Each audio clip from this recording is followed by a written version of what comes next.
Nunca recuerdo que hubiera caminado tanto como esa vez. Estaba muy cansadísima y agotada. Puedo decir que lloré, sufrí bastante. Perdí parte de la piel de mis pies. Saca una cámara de camioneta de un carro, ¿verdad? Y con la boca le empieza a echar aire. Ya cuando se puso la cámara, ya que la infló, le puso un palo. Y órale, vámonos. A veces en México estás acostumbrado a tener tu propia casa.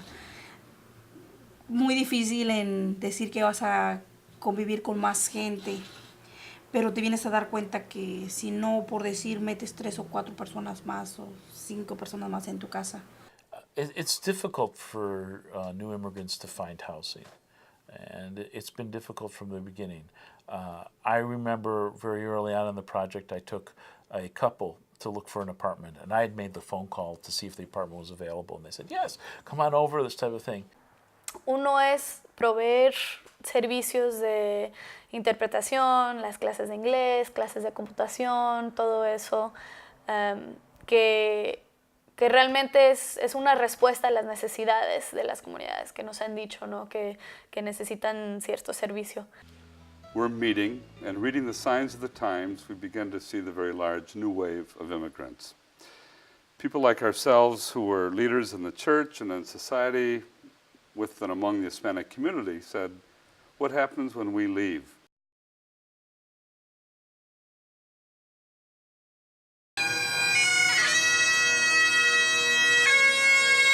Governor Brian Sandoval made the rounds in northern Nevada to honor the victims of the September 11th attacks.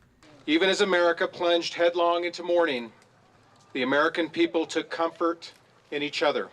Mills Park in Carson City was one of his stops, where he helped dedicate a steel beam that was recovered from the rubble of the World Trade Center. It has now been turned into a monument. Well, it's a great privilege and honor for the people of Carson City and the people of the state of Nevada to have the I-beam here.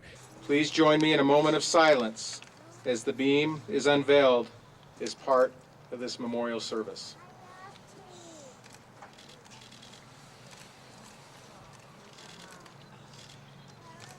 I think there should be one of these in every capital of the country, just as a reminder to the heroic efforts of the first responders. Gives us a place to go and sit and think of those that have lost their lives.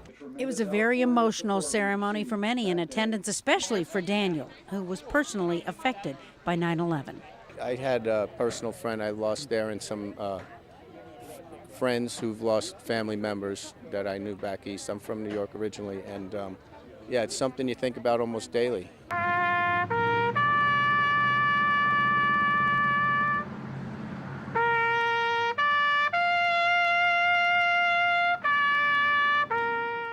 In Sparks, people came out for the city's Memorial Park to pay their respects at the grieving fireman bronze statue. One father brought his daughter to help her understand the magnitude of September 11th. She's only 6 years old. She wasn't even alive at the time of the September 11 attacks, but I vowed to never forget and not to allow her to forget. Firefighters put up a display featuring the names and pictures of all 343 New York City firefighters lost in the line of duty at Ground Zero. As firefighters, we feel that kinship and brotherhood with the other departments and their losses, and it just goes sort of with, if you will, our collective community. 10 years after the 9/11 attacks, Nevadans took the time to reflect and remember all those who lost their lives on that fateful day. It seems like yesterday, and I think that's where the always remember. We'll never forget where we were or what we were doing. We need to protect the freedoms that we have in America. We need to honor our fallen, and we need to believe in this country.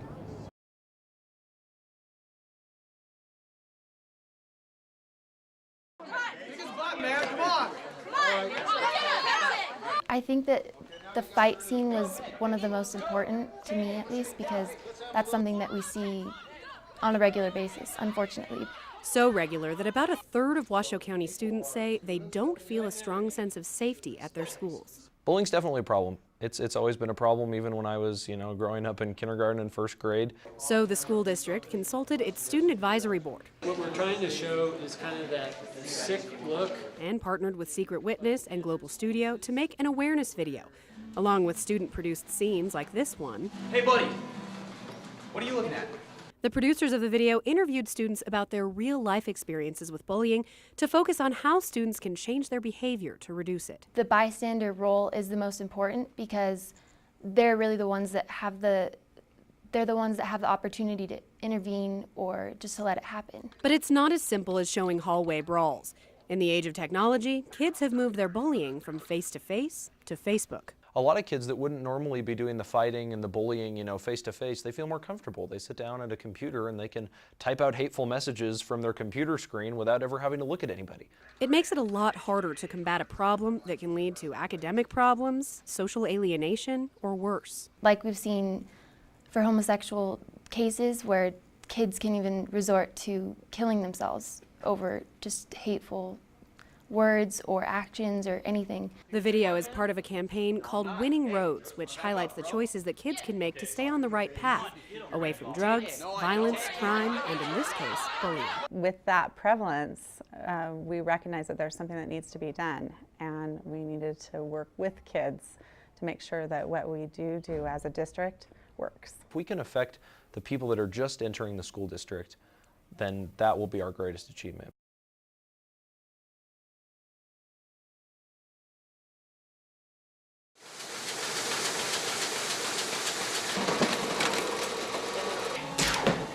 Well, a political campaign isn't really an opportunity to print money, but for some businesses, it's close. In fact, it was quite a money-making opportunity for local printers. We printed a lot for a lot of the local politicians, including one or two of the congressmen and state senators and the like.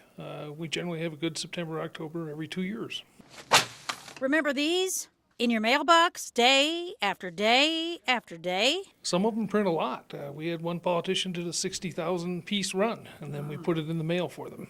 Very good. So it's good business. In fact, the printing business is just the beginning of a long list of businesses who really appreciated the campaigns. Sure, the vendors, the mail houses, the sign guys, the graphic artists, the ad makers, the consultants. Yeah, there's definitely a political economy, but it has a short life. Short-lived or not, the income was very welcome, like all these campaign stops from all the candidates on both sides. You know, while they didn't want to put an amount on it, Camelot Party Rentals was one of the companies who moved a lot of chairs for those events. And how many campaign signs did you see around town? I'm Barack Obama, and I approve this message. And you can't miss the biggest ticket of all those campaign ads on TV. Of the 10 TV stations in the United States where the most money was spent, 3 of the top 10 were in Nevada. Vegas, right? 2 in Vegas, 1 here. We got campaign ads earlier than I've ever seen them, back in June. 2 campaigns in Nevada has probably spent $9 million. In the state. Yeah, 1.2 million registered voters.